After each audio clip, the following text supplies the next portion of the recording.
you've got to be hungry. If you're going to be successful, you've got to be hungry. It can't be something where you're like, that could be something cool I could pursue and I could make $1 down the track out of it. I think you've got to be super hungry and be prepared to put in the yards and just eat glass until that day comes.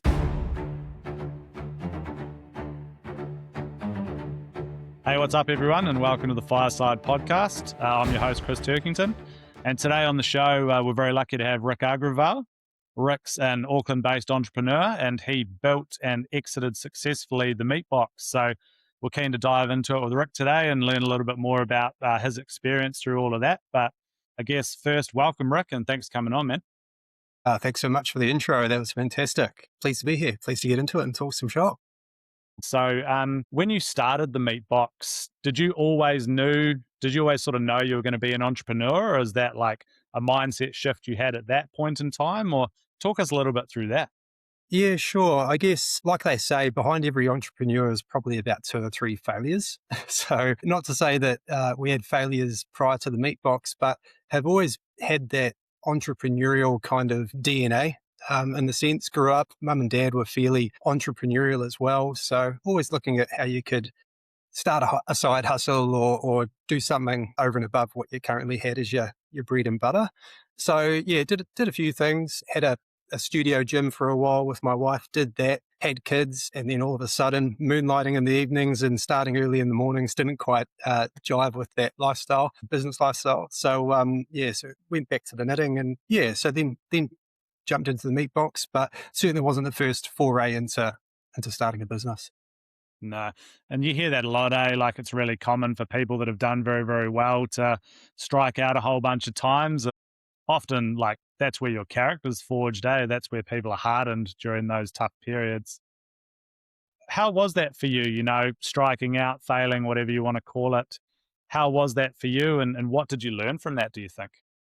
I think what I've learned looking back retrospectively now is it's that persistence. It's just repeatedly getting back on the horse and trying again. And I think in the moment, I think the people who make it versus the ones that don't are the ones that just don't get dissuaded by the fact something didn't work. They just keep hitting that wall, trying to find the gap until it eventually comes. The ones who try once or twice and then decide it's too hard, well then obviously, it can be pretty unforgiving and so forth. So it's not for everybody. But yeah, it didn't feel as though it was back to ground zero every time. There's always enough of a win along the way that keeps spurring you on, keeps kind of giving you that pep in your step to go, you know what, I'll try the next thing. I can see that this worked. I can also see where it didn't go right. And you just iterate. It's constant iteration. So I guess, having that drive, something just felt like it came natural, and it still does even today. No one's always got it 100% figured out. So you're always iterating and going back to the drawing board and seeing how you can improve it.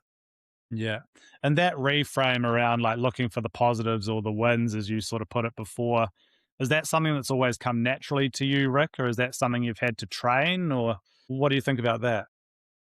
I think, to a degree. I mean, it's not to say that, the last almost 15 years in business has been unicorns and rainbows. There's really tough, hard times where you self-reflect and you self-doubt and it's difficult. But I think, is it a strength that's unique to me, or is it something across most people that are just naturally in business and lean that way, where you just tend to see where the opportunities are. You see it differently than maybe the rest of the general population does. That's probably the best way I could describe it, is there's always some silver lining in something. You just got to keep following what works and cut the faff in the sense of what doesn't work. I guess that over time is what has worked, and it's kind of just defined me over the years. You just incrementally get better year on year. You have some breakthroughs, you have some losses, but the line is always up and to the right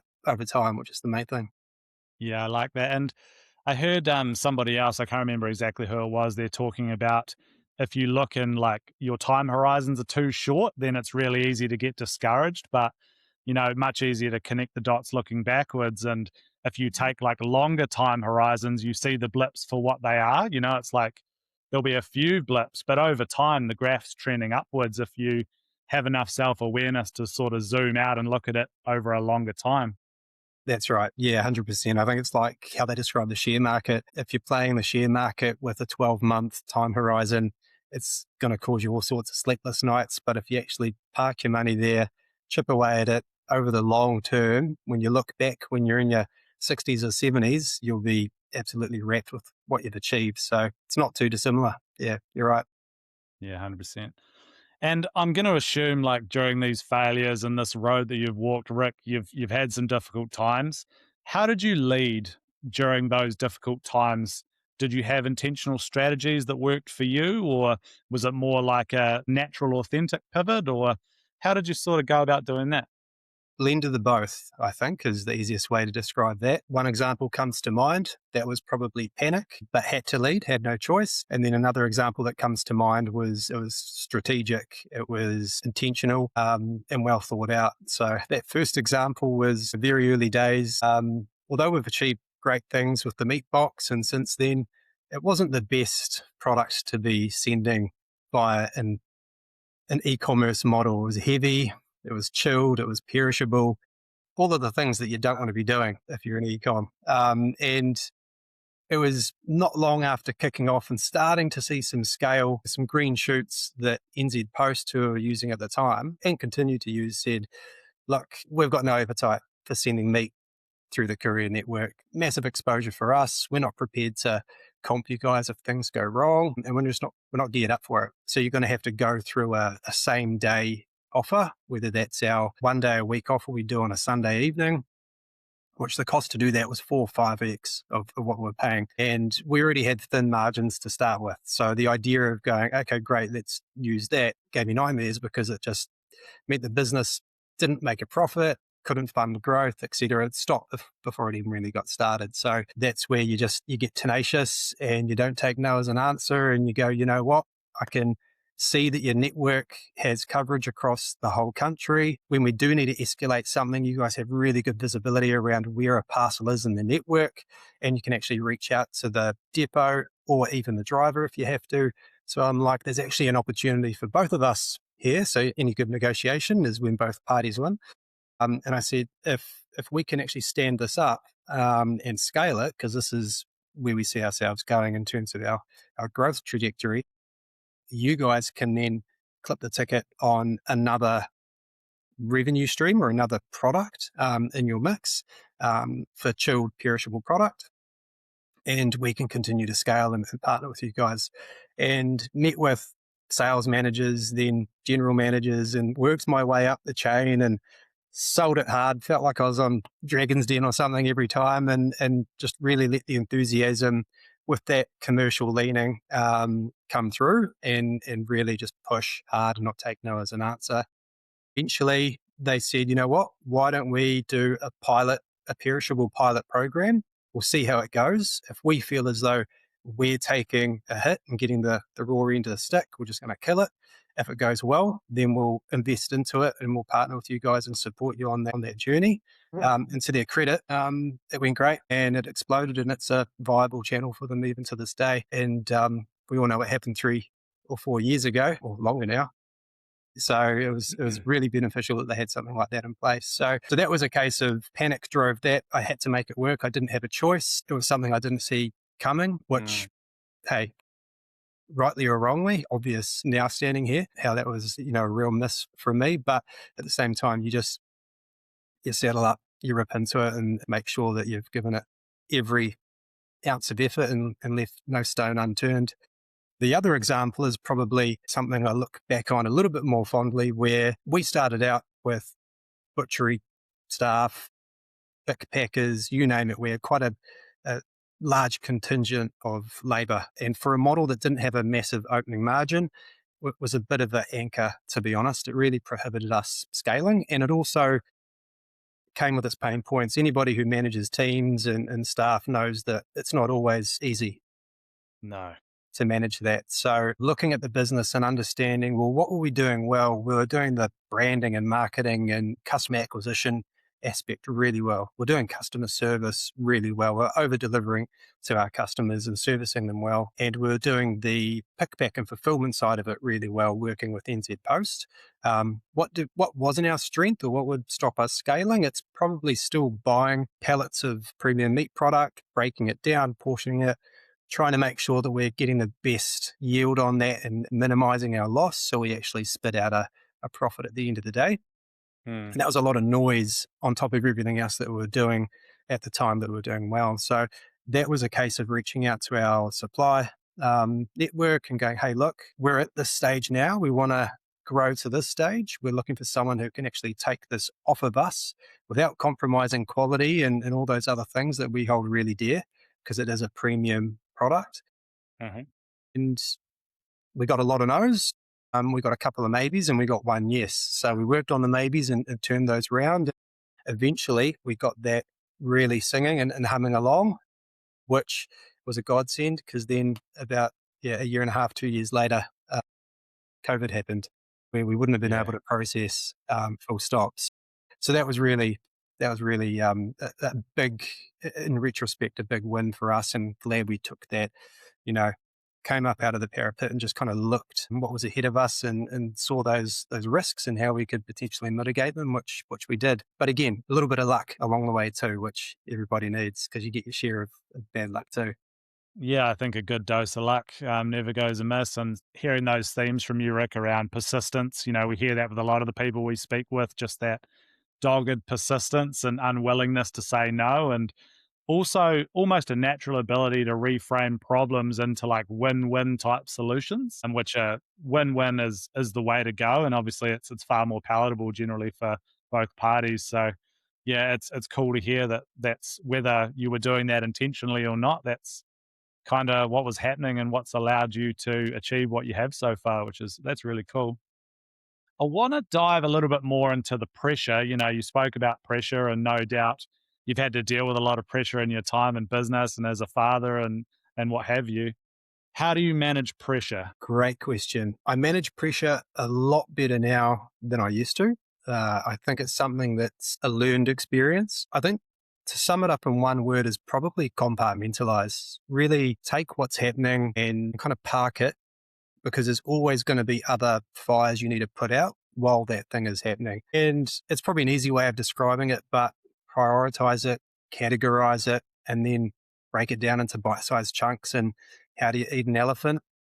you know, one bite at a time. There's no other way to attack it. And I think where you can lose composure and you can fall apart and not lead effectively is when you just try and do everything at once and you just water down your effectiveness. You're no use to anybody. So I think that's probably what I've learned the best because people are looking towards you. They're looking to follow someone because no doubt when you're under pressure, everybody else is feeling that pressure, sometimes more, your staff on the floor, your team, your partner, your family. So they're looking to someone to kind of lead the way. And you need to do that without fear of kind of turning around and going, I've kind of charged onto the battlefield. Is everyone coming with me or not? You just need to know what is right in your gut and go and do it. But just, be methodical. Sometimes it just takes, sitting on something for half a second just to make that rational decision because sometimes, it comes from a good place. You want to resolve an issue, you want to get the solution for everybody, but sometimes you go out half cocked and you wish, oh, geez, I wish I could have done that better and thought about that a little bit longer. So just taking that measured approach sometimes actually is a better play as well. But yeah, when it boils down to it, if you want to tackle something with composure, just compartmentalize the problems because often it's not one problem, it's 5, 6, 7 coming at you at once. Yeah, some great advice there, and totally agree. Like, as the leader, or whatever you want to call it, people are looking to you to set the tone. And if they're looking to you, and you're having a helmet fire, and you're massively stressed out, then straight away that's going to give them that energy, right? There's obviously cause for panic if the boss is panicking, but internally a lot of the time we're on fire. We're stressed out, we're feeling all those feelings, but that ability to manage ourselves correctly, stay calm and rational, so we set a really nice even tempered tone for the team, that sets the energy in the room. That's really, really important. Yeah, I like that. even tempered tone. Yeah, it's like the duck on the surface looks calm and poised, and then underneath the legs are just paddling away, working hard. Yeah, that's consistent with the analogy. 100%. I also liked what you said around creating time and space. Like it's the phone call you make or the email you ping off when you're pissed off. And then, like an hour later, a day later, you're like, why the hell did I do that? Where just having the presence of mind to create a little bit of time and space so we can regulate ourselves using breathing or whatever tools that we use to get a little bit more rational so we can re engage in a smart and effective way. 100%. Yeah, and look, it takes getting burnt a couple of times to master that sometimes, but yeah, Yeah, yeah, hit the nail on the head. agreed. What's the hardest leadership decision you've had to make? Getting rid of people who aren't performing early. Often, when you think that person is salvageable or needs time or needs allowances, it always kind of comes back to burn you. And a lot of the time, your good performers are looking at how that person is getting treated and go, is that how we reward that kind of behavior? And then it starts to kind of sour their performance, because you want to reward your best performers and you want to not necessarily make examples of your poor performers, but you always go through that supportive approach, understand what's happening. A lot of the time there's stuff happening outside of the actual role that they're performing. But as soon as you know that it's something that you can't pull back from the brink, yeah, cut that tether and let them loose. And it's a harder decision to make than necessarily what it sounds, because it comes with financial implications. Is usually you've got to settle or go through without prejudice or something like that. And at the same time, you've got to replace that person too. So there's that roles and responsibilities juggle at the same time. But that's probably the most difficult thing. Look, I'm an empath. I really like working closely with people. So to have to move someone on it doesn't come naturally to me. It's not easy for me. So that's probably my biggest one. Being empathetic by nature, or that might be your default tendency, how do you sort of reconcile that and still remain effective when you're having to have difficult conversations with people? Because I totally agree. Particularly the high performers in your cohort, they look to you to hold the line, and they're going to look to you to set the standard in the culture and make sure everybody's doing their bit to row the walker, for lack of a better term. So I see this with leaders a lot, is that unwillingness or inability to make the tough call or have the difficult conversation. And all that happens is that wound just festers over time to the point where it becomes unrecoverable. Being an empathetic guy, how do you still remain effective and have the difficult conversations? Like, what does that look like for you? Yeah, good question. For me, what I've found works really well is I'm notorious for having my one-on-ones with my team each and every week. One, it keeps them accountable. Two, everyone knows where they stand and their goals and aspirations, and even down to the task level if need be is really clear. So there's no ambiguity there. But one thing I do is when I start to see concerns or negatives or work-ons that um, have kind of reared their head more than one or two occasions in a row, you just note everything down. I mean, a lot easier now because you've got AI to transcribe and things, but you note it down and you put it back on that person. So then when you can actually remove yourself from the emotional side of it, you can actually look at the tangibles and go, actually, this person's had three instances. I put it back on them. They've said they're going to do X, Y, Z. They've brought nothing to the table. So they're not showing the behavior that signals to me that they're shifting and that they care. And very quickly, especially when you're a business owner, a lot of the time business owners are leveraging their business based on, assets like their home. So it cuts pretty deep when people are taking the piss. So as Yeah. soon as you marry it up against that, it's pretty sobering, and pretty quickly you can go, you know what? Yep, love this person. Would definitely, you know, ticks the beer test. I go out and have a beer with them, but they're not performing. So I need to take X, Y, and Z action. And I think that helps balance it out, because I think if you're a people person and you like to have good, friendly conversations and maybe you don't like conflict, it's easy always just to revert back to that positive lens that you look through to look at someone through. So, especially Kiwis in particular, I find. With that being said, yeah, noting down everything, being methodical around it, and then you can actually go back and be very binary around. Okay, well, how does the ledger look? How much is in the pro versus con, and let's take next steps accordingly. That helps balance it for me, anyway. Yeah, for sure. And I think that's a really smart and effective way to do it is like you say, recording conversations, taking notes, taking minutes, even follow-up emails. Hey, Rick, remember I had cause to speak to you today. We spoke about X, Y, and Z. And off the back of that, we've both agreed to X, Y, and Z, you know? So that's a really nice mile marker when they come in for the next conversation. Be like, hey, Rick, remember, this is what we spoke about last time, and this is what we've seen since.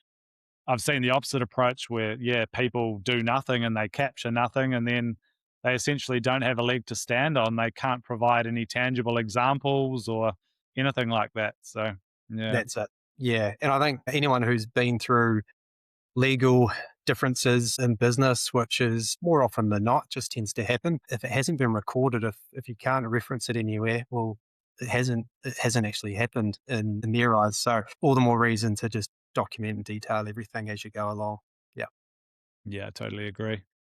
What habits or routines make Rick Agraval effective? I don't know if it's a Jim Rohn quote or someone else, but investing in yourself makes you the best version of Rick in business or Rick in whatever context he can be. Because someone who wakes up early, hits the gym, looks after themselves, has a degree of discipline where they've got all of those other aspects in order, means you bring your best self to the business or to the job or whatever it might be. So personally, I get up at 5 every morning, no distractions, no kids, no anything. That's my time. I hit the gym and then I rip into my day. And I think that is a really nice way to kick off the day. And then at a certain point of the day, all devices and distractions, often spending time with family, which is easier said than done. Kids have Yeah. homework.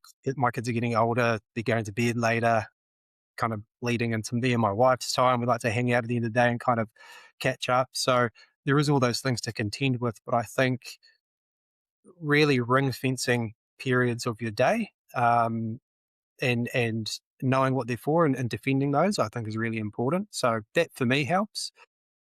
Self work, investing in self, looking at how you can actually, cope with all the modern pressures we have now a lot better, whether that's just trying to take time to master meditation, which I have not done, but I'll continue trying to do. But just a still mind, a mind that's got clarity, just tackles things a lot better, less stressed out when things kind of erupt and arise. So those things for me are really important. And then I'm a big one for, work hard, play hard. So we've just booked a trip to Vietnam. We like to do at least 2 big trips a year with the family. The kids are only young for so long, so we really value that time. So yes, we get some big wins in the business context, but celebrate those and enjoy those and share those with the people around us accordingly. So that's what works Yeah, best for nice. me. That's cool. And that 5 a.m. wake up, was that from the book The 5 a.m. Club, or was that just something you've always done? You know what? I was always a serial sleeper inner. I never got up early for anything. And Guilty. then being in the meat game, you've got to be up early. You've got suppliers wanting to be in touch around whatever, you know, issues they might have with deliveries. Butchers tend to be up and early processing. So it was through that I just, yeah, calloused the early wake up. And now it's just ingrained in my daily ritual. So, I mean, hey, there's still the weekend day that goes by where I have a nice sleep until 7:30 or something. But for the most part, yeah, it's a bit of a habit for me now that's second nature, which makes it easier. And do you actually enjoy lifting weights, or do you like what it gives you, like the feeling afterwards and the capacity and the mental stillness for a period of time? Why do you like lifting weights? Yeah, look, I definitely like what it gives me. Uh, has there been a day where I'm going in absolutely pumped to go lift weights? No. But for some odd reason, if I go a number of days and I'm out of my routine and I'm not there, I miss it. So I miss it and I love what it gives me. But I don't know many people who are like, I can't wait to get in the gym. I love lifting weights, XYZ. I feel like that's rare. So yeah, so in a roundabout kind of way, yeah, I really enjoy it, but um, not quite skipping off to the gym and got a real pep in my step. Excited. Yeah, yeah. I'm very similar. Like I like to exercise regularly for all the reasons we know. It's well publicized, mind body connection, and all the rest of it. But yeah, there's very few times where I actually am like, awesome, I get to go for a run, or awesome, I get to do a set of push ups or pull ups or whatever it might be. But I had a psychologist mate who reframed it for me really well. I was like, man, I've got to go and do we call it PT in the military. Physical training is like.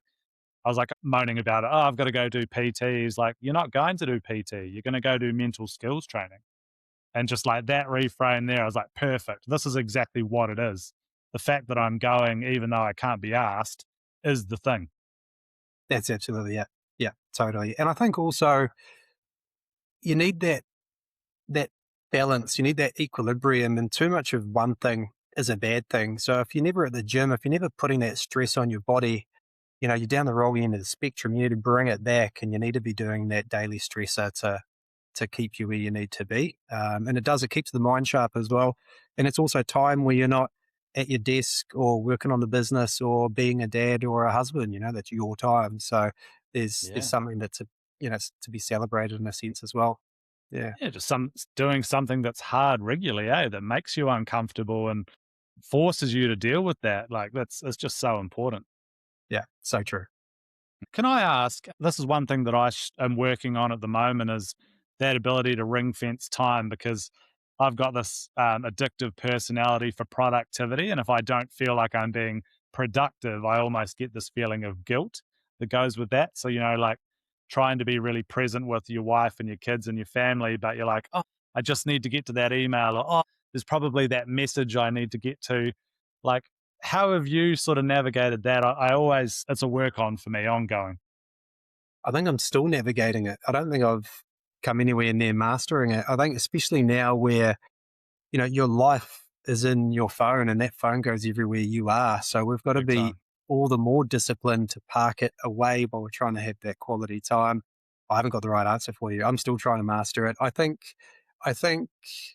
the relationship me and my wife have, we're both on the same page around, we understand that, these devices bring so much productivity and efficiency and all of these great things, but they can also be pretty toxic when they're in every aspect of your life. So we try and be cognizant of the fact that we need to park it for even if it's small periods, so we can engage and have dialogue, whether it's us or the kids. And the kids notice it. If you're being a bit mentally lazy and you're scrolling on your phone or you're doing whatever, they see it and they'll call you out on it. So yeah, I think just trying to be disciplined and hold yourself to a little bit higher account, I think is probably the way to go. Just incremental, just improvements each time, daily habits, habit stack it, atomic habits. It's a good place to start.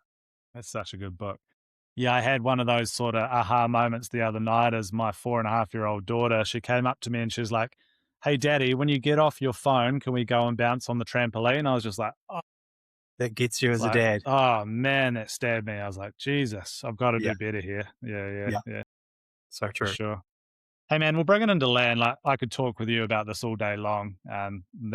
We probably will talk again. I hope so. But what have you learned along the way? So, is there anything that you would do differently, or is there a piece of advice that you'd give to a new entrepreneur or somebody new in the game, even just someone who wants to get after it? Like, can you sort of summarize what you've learned and what you'd pass on? I guess is the question.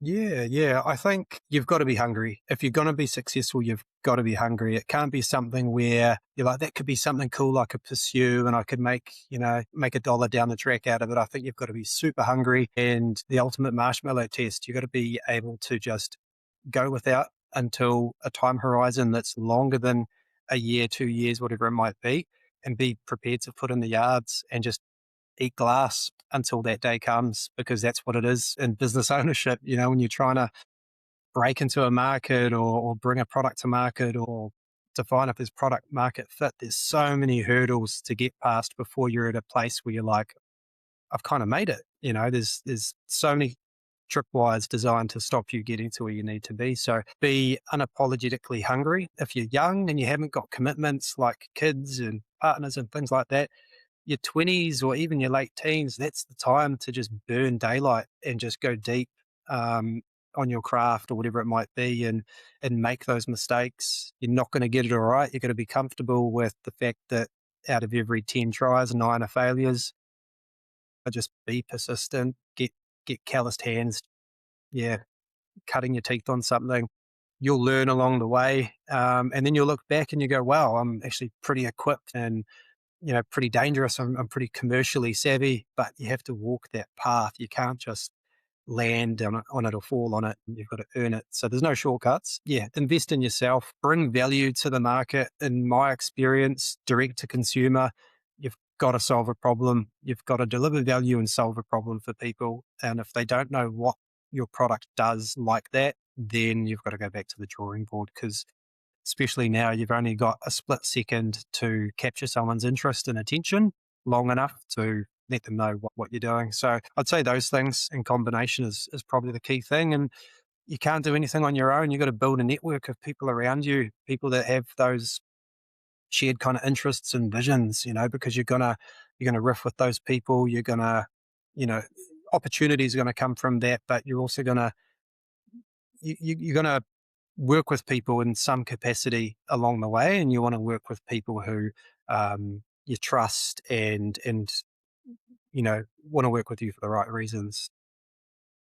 And you never know what comes from a relationship at some point along the way. So those are probably the big ones. Yeah, great tip. If you want to go fast, go alone. If you want to go far, go together. That's what I was Nice. I thinking of like the when you said that there. That's a great way to nice one. finish it up. Hey, Rick, man, it's been awesome talking with you, and no doubt this would have landed with some people that are tuning in. How can they get in touch with you, man, or where's the best place to find you? Sure. Yeah. Well, I appreciate you having me on, Chris. Hopefully, some people have taken some value out of the chat today. If people want to reach me, I've got my website, riseecommerce.co.nz, or I tend to just hang out on LinkedIn and share all things e-commerce and how to scale and grow without having to lean on agencies and things like that, and own your growth. So that's the best place to get me. Nice, man. Thank you, mate. And again, thanks for your time. Really appreciate it. And so many little nuggets of wisdom in there. And hey, everyone, if you enjoyed the chat, then feel free to like and subscribe to the channel, share it with your mates. You can find us on LinkedIn or on Facebook or at www.aegisleadership.co.nz. Until then, let's keep pushing the needle. Catch you later.